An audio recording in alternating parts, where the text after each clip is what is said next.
This video is about the Sydney Morning Herald's award-winning investigative journalist, Nick McKenzie. Well, g'day everyone. I'm a fellow McKenzie. I'm Charles McKenzie, and I'm the president of a support group for our nation's deadliest medical scandal, Infected Blood Australia. Tens of thousands of Australians ended up becoming infected and affected by this scandal, and we get very little coverage by the media, right? And that's what I want to talk about today. I want to talk about how do journalists pick their stories?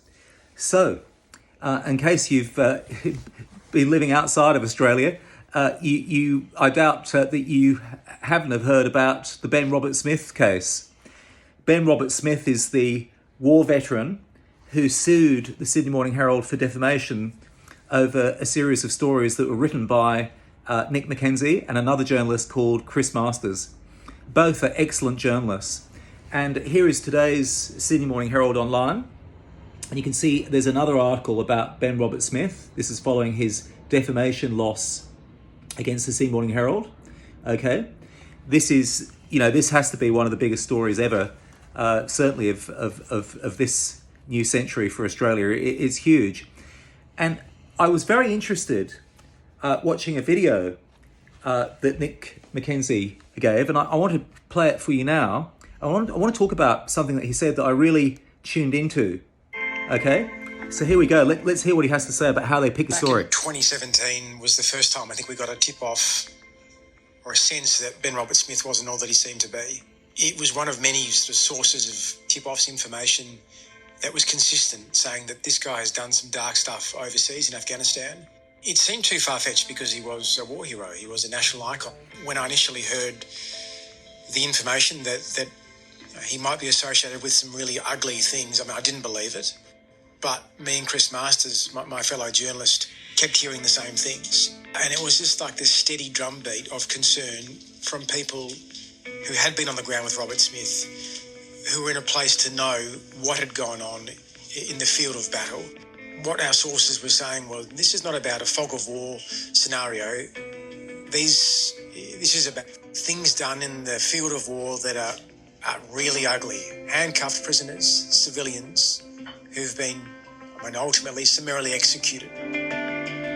Okay, so that was Nick McKenzie of the Sydney Morning Herald talking about how they came to get onto the Ben Roberts-Smith story. So, by the way it sounds like Nick McKenzie and Chris Masters sort of have got their ears to the ground. They've got these sources giving them this information. Presumably these sources perhaps contacted them via email or sent them a message, and they might not have known that source previously because this might be, say, a whistleblower from the military or something like that, right? So they've got their ears to the ground, they're checking all their emails. That intrigues me because, I can't presume to know Nick McKenzie's mind. I'm not a journalist, but when journalists pick stories, we just heard that he described Ben Roberts-Smith as a national icon. So you can imagine when Nick McKenzie's first receiving this information, he's probably thinking his story that it's a juxtaposition, isn't it? You've got war hero to war criminal.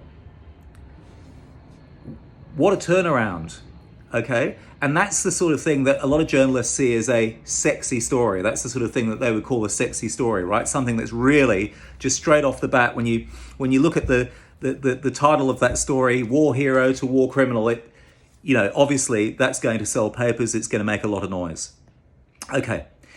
Now, I wonder that when journalists pick stories, I wonder whether some of it, whether there is a slight,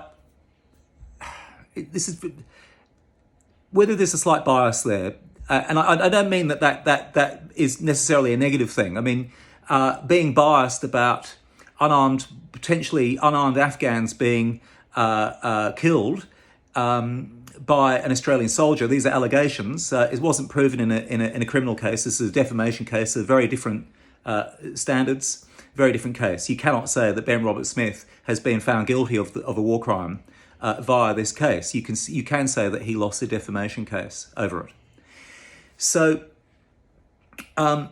these Afghans have been killed, and it's a terrible thing. If that is what has happened, I heard one suggestion that that one of these unarmed Afghans was thrown off a cliff, and even though they're handcuffed, things like that. So I can see that any journalists who would receive information like that would have a bias, a bias towards mankind. We don't want anyone murdered, do we? We're Australians. We don't do things like that. And yet, he got this information, Nick McKenzie, and presumably, like I say, it was an email from a whistleblower or a message, or maybe it was a source that they knew. But what interests me is that we've also written to Nick McKenzie, and the Sydney Morning Herald know full well about Australia's deadliest medical scandal, the contaminated blood scandal that happened majoritively before the 2000s. Okay, the Sydney Morning Herald actually, well, I've just got to say, I owe them an enormous debt. I'm actually a subscriber. I read the Sydney Morning Herald every day and have done for years. The reason I owe them a debt was 20 years ago, they helped me force a Senate inquiry into hepatitis C and the Australian blood supply. And it was against all odds. I literally had no support from anywhere, had nothing but opponents. The Red Cross were against me. Australia's biggest healthcare company, CSL, this is a vaccine maker and blood products maker, were lobbying against me. The Labor government were lobbying, the Labor opposition didn't really want it, and it was very difficult. Liberal Party weren't supportive, so it was one of the toughest things I ever did. And the way it was made possible was I sent information to another investigative journalist, a really excellent journalist, like Nick McKenzie. He's also an excellent journalist, in my view. I've read his work. There's a reason why he's won awards, okay? But this video today is just talking about this topic of how do we pick a story? And when a newspaper picks a story, they favour one story over another potential story.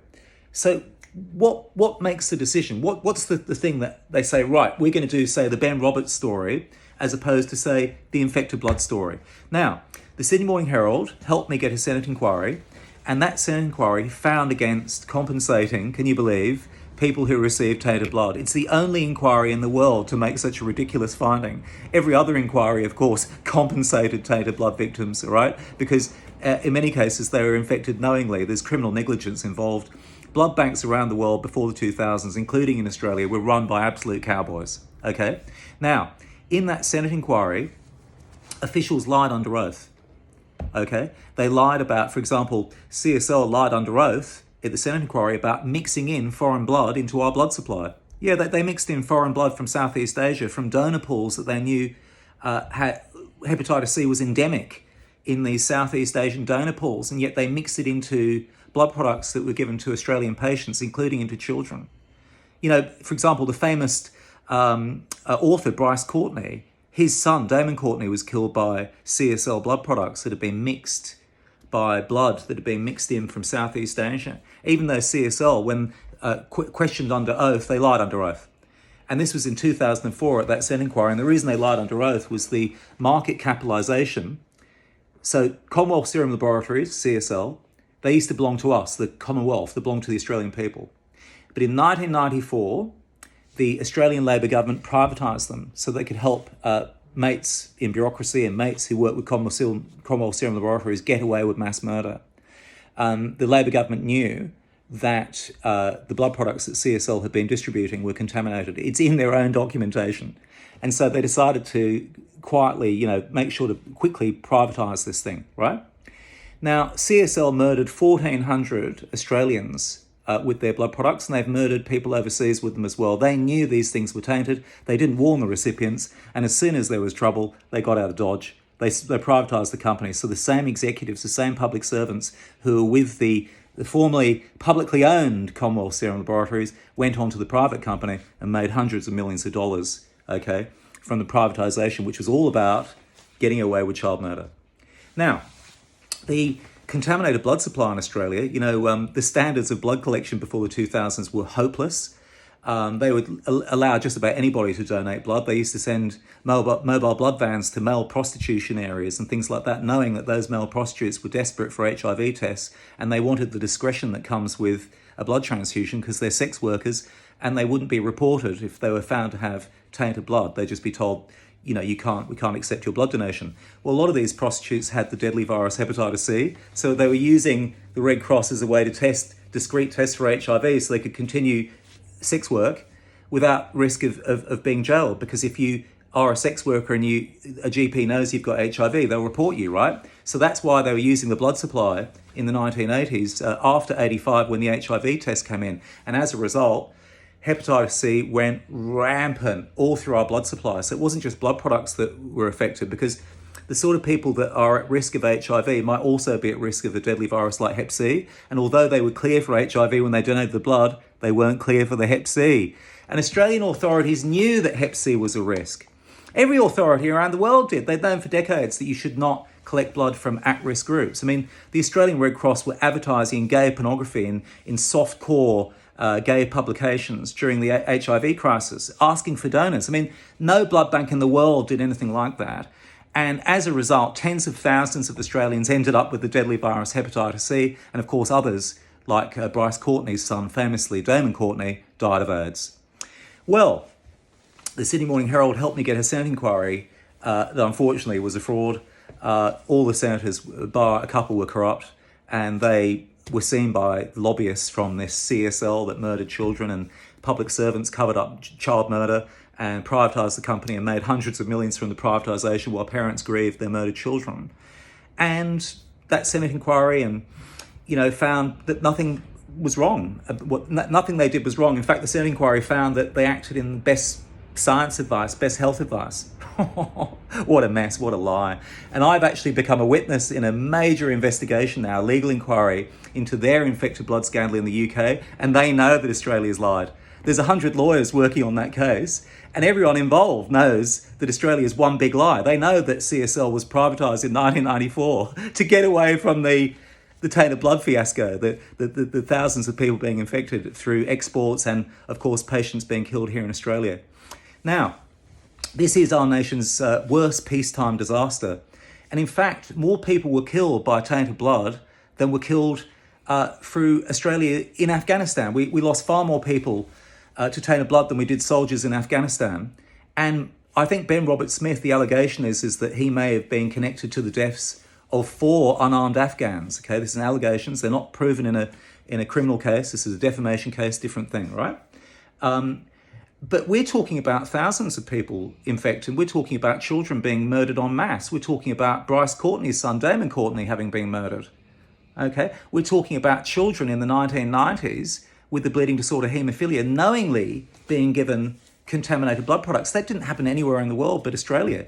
Our nation's biggest company, biggest healthcare company, CSL, knowingly, there was a process to make these blood treatments for haemophiliacs safe from HIV and safe from hepatitis C. You screen the blood, but you could also do things that you can't do with whole blood donations, because these haemophilia treatments, they're different, right? They're wanting the plasma proteins that are in them, and you can do things like heat treatment, and you can use chemical sterilization to kill HIV and to kill hepatitis C. But guess what? CSL knew that in the 1990s. They knew that, and you know what they did? They didn't do anything to treat those blood products, and children in Australia were injected with tainted CSL blood products, right?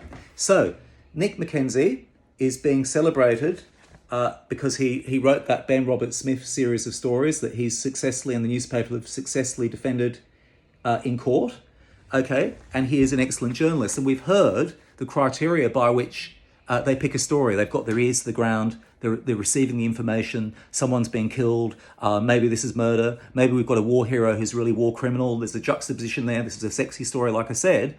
But now you're seeing that when we wrote to Nick McKenzie, he didn't even reply. Now, listen, I don't bear him any ill will at all, because he would get such a huge volume of emails that maybe he didn't even see it, right? But it just shows you that they're not really listening to the ground. It's not perhaps quite like he put it. I'm not saying he's being dishonest. I'm just saying that I think probably there's a bit of favoritism for that story. One's a sexy story, and the infected blood story is, it's pretty ugly.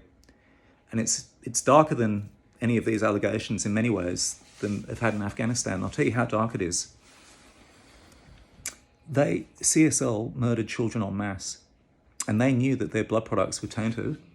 And so when they found out that these kids were dying, public servants, what they did was they pressured the government, and the Labor Australian government privatised, listened to these bureaucrats, and privatised the Commonwealth Serum Laboratories. And those same bureaucrats made fortunes because they had shares. I mean, who's ever heard of that? A public servant saying, hey, let's privatise a thing that belongs to the government that we work for, and we make hundreds of millions from privatisation? That's insane. Nick McKenzie, come on, Nick. Could you do an investigation on this? Because if you could apply the same rigour and the same determination that you applied to the Ben Roberts-Smith story, then there'll no longer be people living in poverty today, whether it be the survivors of this scandal, people who've survived with HIV or Hep C or both viruses, they're in our group, or whether it be their affected family members, like children that grew up without parents who are living in poverty today, okay? You know, in every other country where tainted blood happened, there's financial assistance, there's a way for victims and survivors to put food on the table, but there's just one country where that's not the case, Australia. It's criminal. People have committed suicide. They have a lawful right to receive some sort of aid. They've been infected in many cases knowingly. It's negligence is involved. And yet they've been put in the poorhouse. And by international standards, it's the worst. No one gets treated worse than an Australian tainted blood victim. And so this was an important story for Australia. The Ben Roberts-Smith stories by Nick McKenzie were very important. And we need to get to the bottom of what did happen.